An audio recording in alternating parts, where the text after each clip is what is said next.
Dans une interview accordée à Deadline, Matt Damon a révélé qu'il avait refusé un rôle qui aurait pu lui rapporter 250 millions de dollars.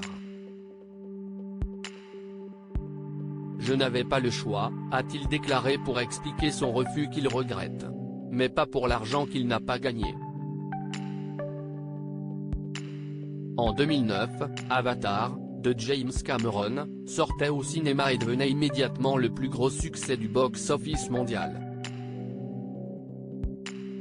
Au total, le film a généré 2,8 milliards de dollars de recettes. Un record qui aurait pu permettre à Matt Damon d'empocher 250 millions de dollars.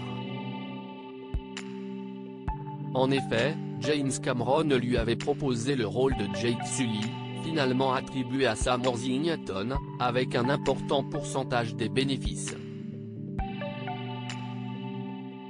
James Cameron m'a proposé le film, en me promettant 10% des bénéfices du film pour le rôle principal, a révélé l'acteur vu dans Will Hunting, la saga de Jason Bourne ou encore Il faut sauver le soldat Ryan dans une interview accordée à Deadline à l'occasion de la sortie de la suite d'Avatar, La Voix de l'eau.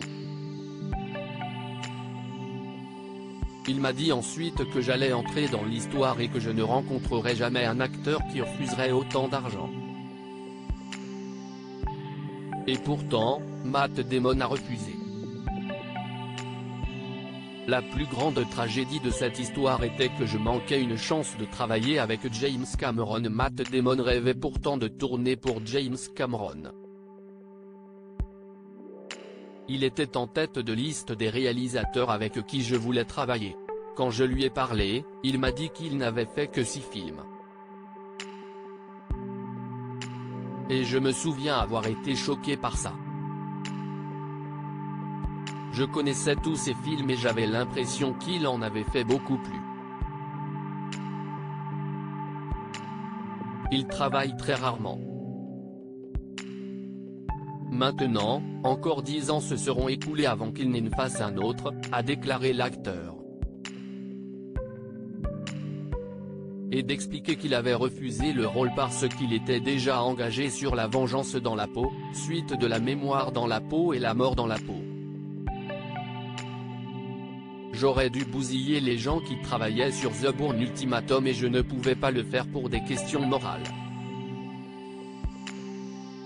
Je voulais pouvoir dormir la nuit, a-t-il déclaré. Ce qui ne l'empêche pas d'avoir des regrets. Pas pour l'argent mais pour le projet. Pour moi, la plus grande tragédie de cette histoire était que je manquais une chance de travailler avec James Cameron. Mais vraiment à l'époque, je n'avais pas le choix. Coincé.